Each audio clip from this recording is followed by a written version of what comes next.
every year is the transitional year. Every year is this is the year of advanced television. This is the year of mobile. This is the year of VR. This is the year of. There's always a this is the year of. I remember another year a few years back. This is the year of 3D. Didn't work out for anybody.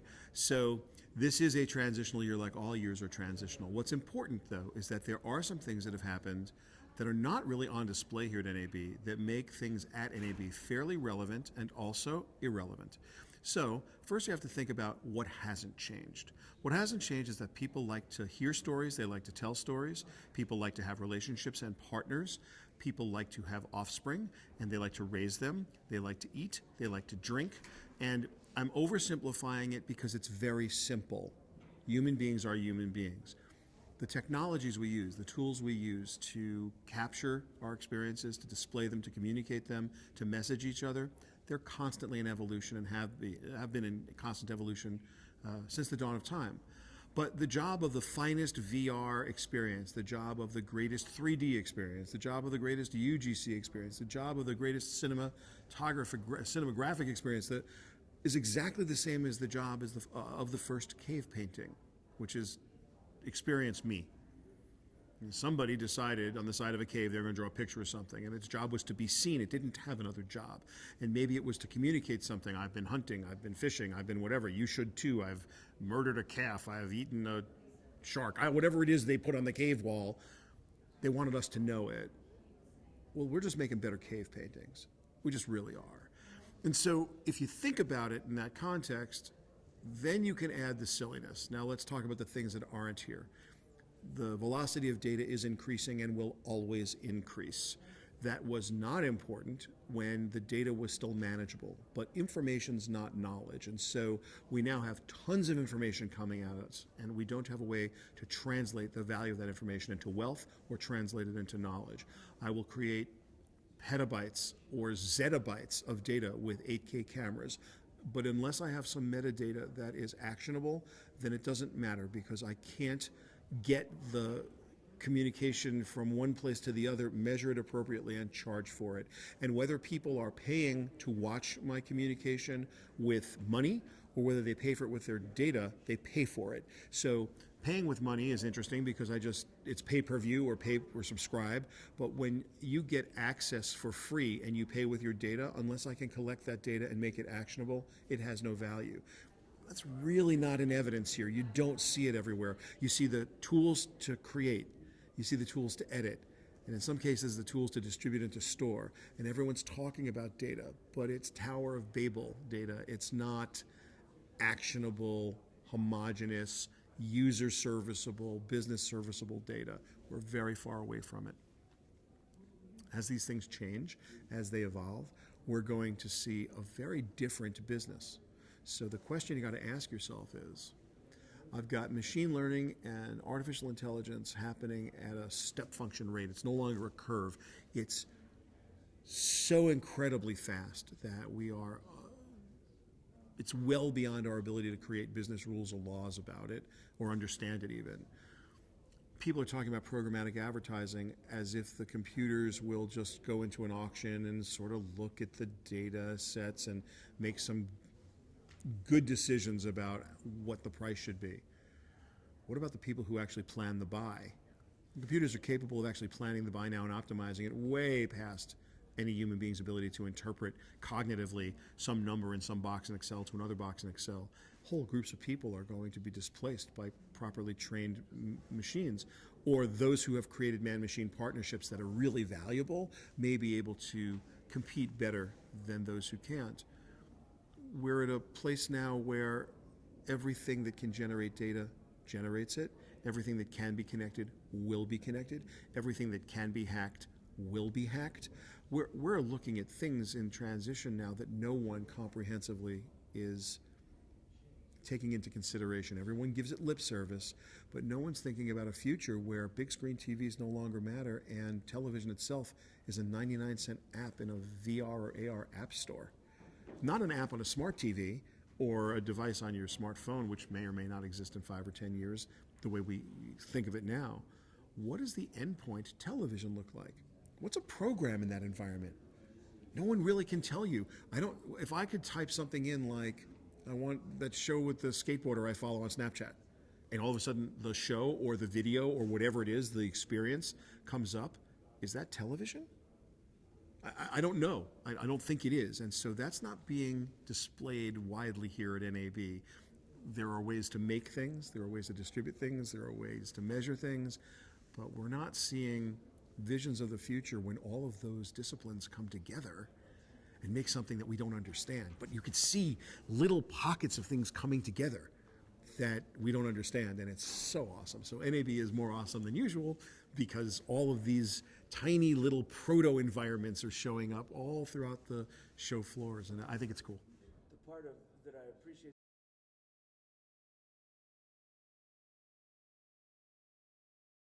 It's a really, really great question. When you think about the fact that we have always been tool users, a hammer is a tool, a wheel is a tool, a lever is a tool. And the probably the biggest transition prior to now in human history was the advent of the steam engine and the industrial age. It allowed us to amplify our muscles by hundreds of thousands of times. And we went from being able to build buildings that were a few stories tall and manipulate materials in ways that humans could with a lot of help, to being able to build megacities and skyscrapers and machines that can take you to the moon. And this happened in a very short period of time, but it was the amplification of our muscles by machine, that man-machine partnership, and that really changed the world. Well, we're in a period of time now that is a little bit different. Now we have computers which amplify the power of our brains millions of times.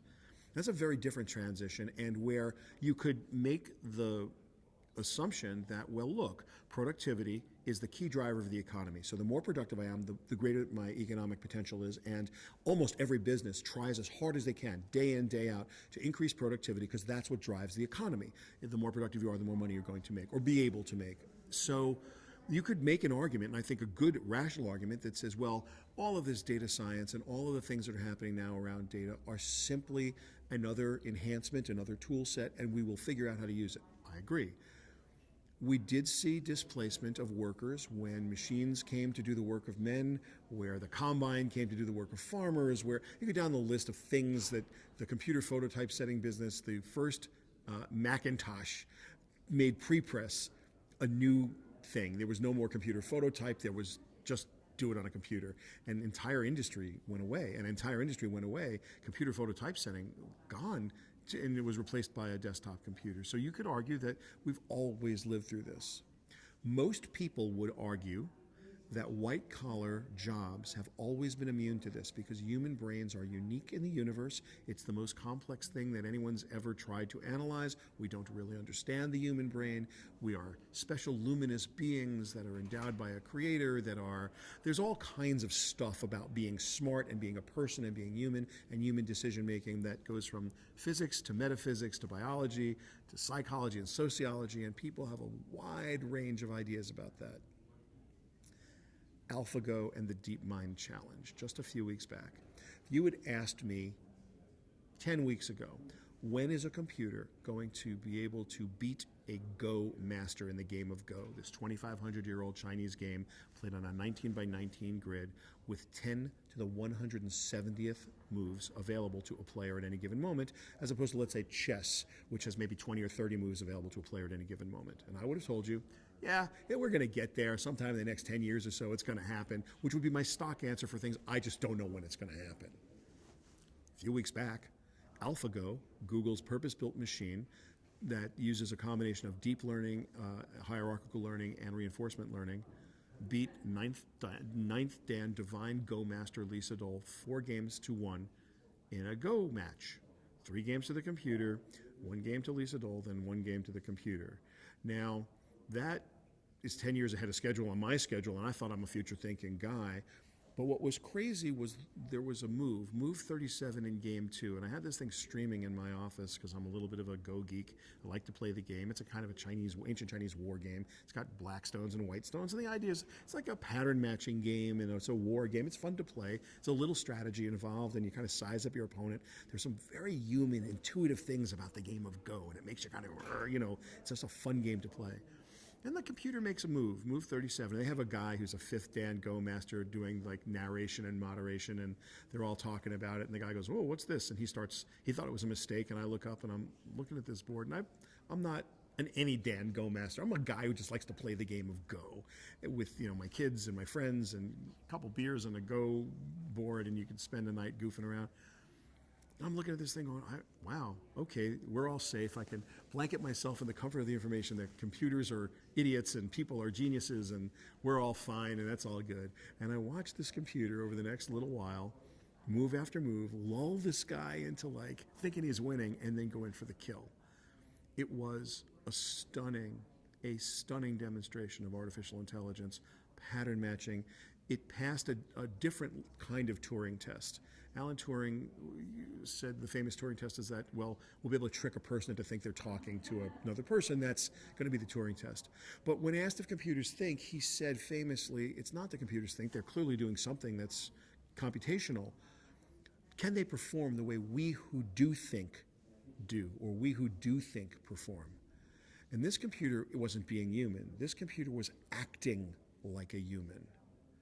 Wow, you don't need to be a human to act like a human. You need to be a complex computational device that can anticipate what I'm going to do as someone who pattern matches the way humans and outmatch me. Now, thank goodness for everyone around that there's not a thing called alpha media consultant or alpha programmatic media buyer or alpha anything but alpha Go, because there's no way for them to translate what it learned about Go into like the job of alpha executive who handles whatever.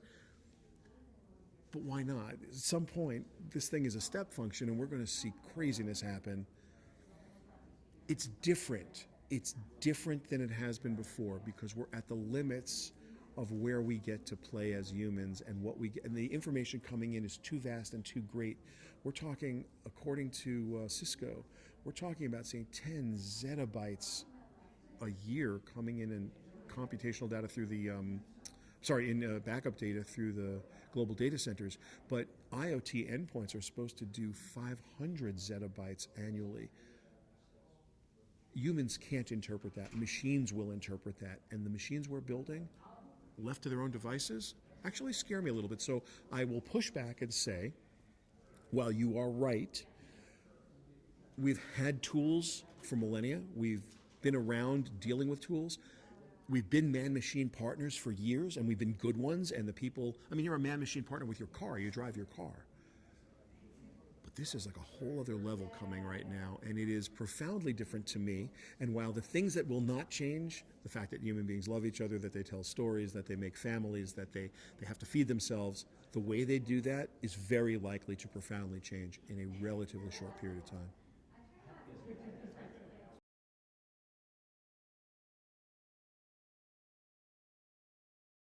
There's no question about that. But when you sit there going, give me a good answer about when programmatic's going to do this or when that, that's actually a relatively easy thing. The business rules. Who's going to stand in the way of it. Who like, oh well, user-generated content's going to do this. It's like, no, it's not. Oh wait, we had high 8. Now we're moving to like SSD. It's like, man, no, the cell phone's going to blow that all away. You don't like if you live in the world I live in, you can kind of say 3D is not going to work. You can make those things.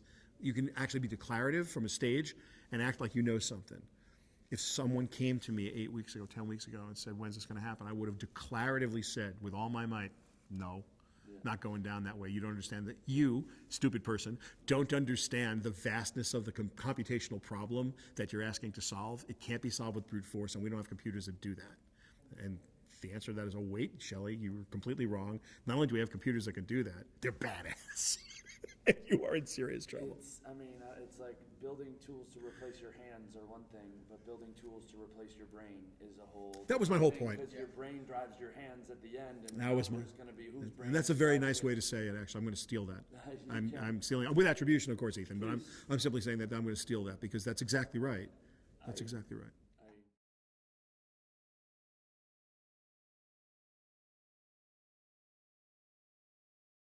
But I would argue that everyone can't build everything, right? So what's going to happen is there's data rich and data poor companies now. So Facebook is incredibly data rich, Google incredibly data rich, Amazon incredibly data rich. Most TV companies, they're lucky if they get measurement on who's watching, when, where, and how, right? So they're very data poor. you'll have an elite class of people who are builders and people who are good at math and can build and can control that stuff. And then you're going to have normal people who would ordinarily go to a job and they'd move a number from one box in Excel to another box in Excel, and they'd add some narrative to it and hand it to their boss in a report and go, look what I've done. You won't do that as well as a computer can do that. You just can't. So then if that's what you're trained to do and you went to college for it and you went through the K through 12 and then the college system that was invented in the age of empires when King George needed to make you a clerk or an accountant or a magistrate or administrator to expand the British Empire to the globe, because that was the age of empires, and he needed cookie cutter humans that he could send that administrator here and this guy there. Well, that's how we're still training people. That's crazy compared to what's about to happen from the displaced computational power. So I wish it were everyone, but we all perform according to our gifts. And you get a kid who can't do algebra in 7th grade, they're never doing algebra. Give them a guitar, right? Do something else. Give them a football. But if you're not doing algebra, like real algebra in 7th grade, that's not going to be your thing. It doesn't make you a bad person. It just means that's not going to be your thing. Wow. That's never mattered more. So I wish it was going to be this egalitarian thing, but I see the bifurcation. What's the other Google? There is none. What's the other eBay? There is none. What's the other Amazon? There is none. The internet has proven to us that it's not Coke and Pepsi. It's not Macy's and Gimbels. It's Google, Facebook. Like, there is nothing else. We could do this forever. I sort of